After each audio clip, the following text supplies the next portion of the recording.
Hey guys, what's up? It's Janice. Welcome back to my channel. If you're new here, I'm 23 years old and I'm living in Brooklyn, New York. And today I'm a video of 10 tips for first-time apartment renters. Yes, so this past year I moved out for the first time on my own. My lease started October 1st, which means my lease is ending up September 31st. So there's a lot of things going on with apartment renting and virtual tours and such. So I wanted to kind of come together with a list, and it helped with my anxiety. So I know that if anyone else is worried about moving, stuff like that, I wanted to come kind of break it all down for first-time apartment renters during this time especially.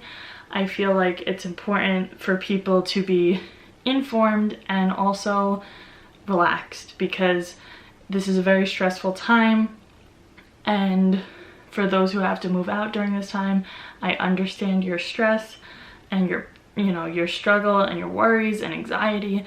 So I put together a list and I'm gonna talk about it. So the first thing on my list is read everything.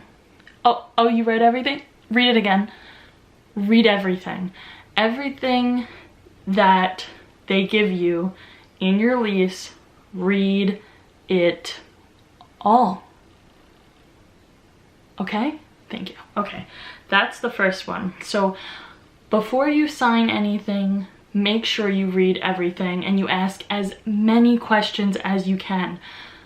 Even if you think it's a lot of questions, it's not. Okay guys, speaking of asking questions, the second tip that I have is to ask about previous tenants. You want to know what was going on here before you.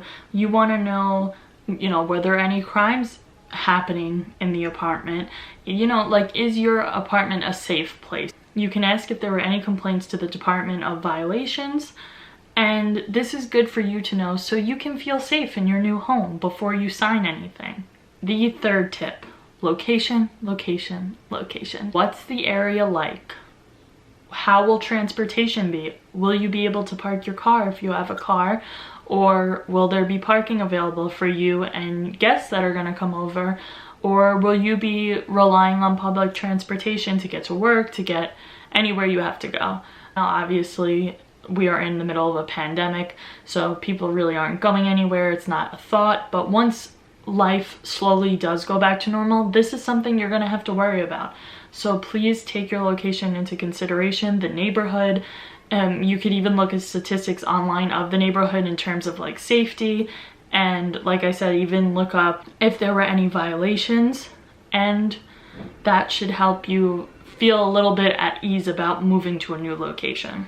The fourth tip: budget your finances. What does this mean? Everyone always tells you, you have to be smart about moving financially because you don't want to live paycheck to paycheck. You also don't want to just be living to pay your rent. So figure out what's affordable, and by affordable I mean that you're able to pay your rent and still live your life.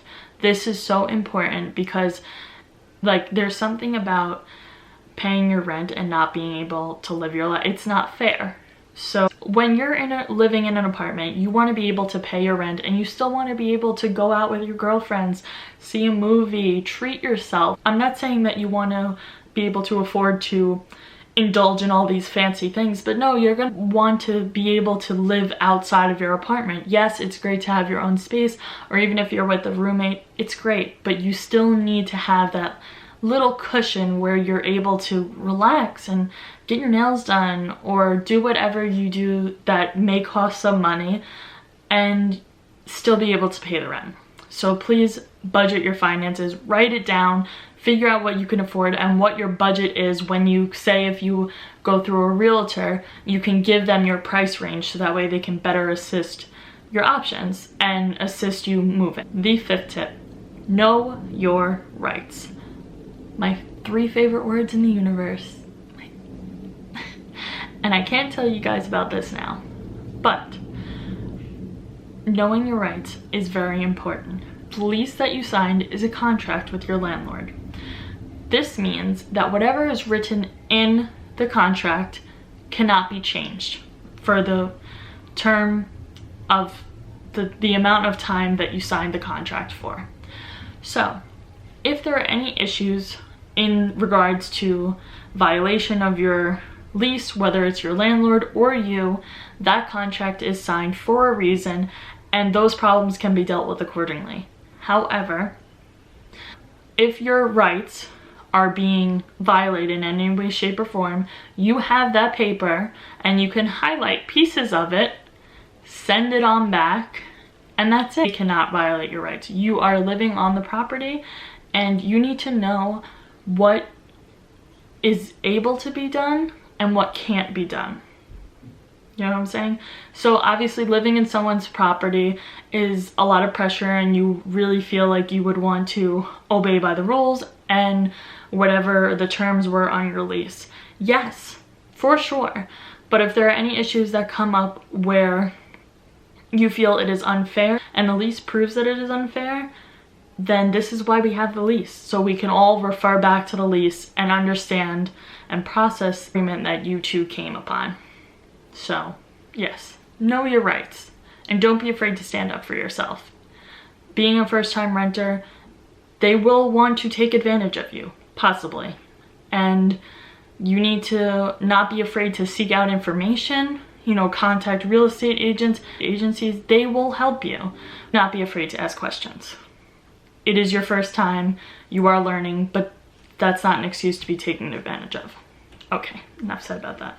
So now that you've got your apartment and all your finances set up, the next tip would be invest in a Ring camera. Now, no, this is not sponsored, but I have had things happen to me and I needed to have security. And it also, living alone, especially on your first time, you feel paranoid enough as it is. You don't want anything happening to you or your stuff. So invest in a Ring camera or something along that lines. It was $100, but it was the best $100 I ever spent. And I'm able to keep the footage as well because I pay like, I think it was, I don't know if it was $5 or something, and I'm able to keep all of my footage from previous days. And I find it very comforting to have a camera. That can vary from person to person, but if you can afford it or save up for it, I would highly recommend that. The 7th tip, prepare an essentials checklist. That means before you move out, make a checklist of your essentials. There's a lot that goes into moving out, expenses, I mean, in moving out and getting into a new place. So when it comes to at least the first few weeks of living, I would recommend only buying things that you absolutely need. I know it will be tempting to buy things that are miscellaneous and that are non-essentials because you want to spice up the apartment and everything like that.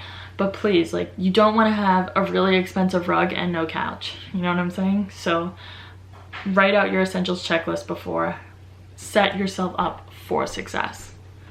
The 8th tip, organize the big move. So what friends can help you? Can any of your friends help you? If they can't, what moving company are you using? What moving company can you trust? Read reviews, educate yourself.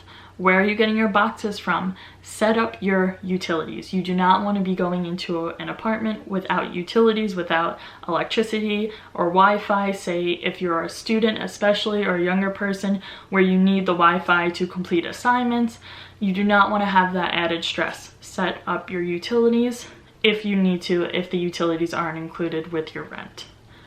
The 9th tip, deep clean the apartment before you move in.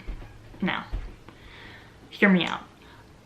Before my lease began on October 1st, I asked my landlord if I could move in a couple of days before that, but by move in, I meant just take a couple of days to really deep clean the whole apartment. Whether or not people were living here before you, you want to make sure it's clean. You want to be comfortable and safe and for it to feel fresh and new, regardless of what happened before. So I would recommend asking. Again, if you're a first-time renter, this could feel very intimidating because you don't want to press buttons, but really, who wants to move in one day?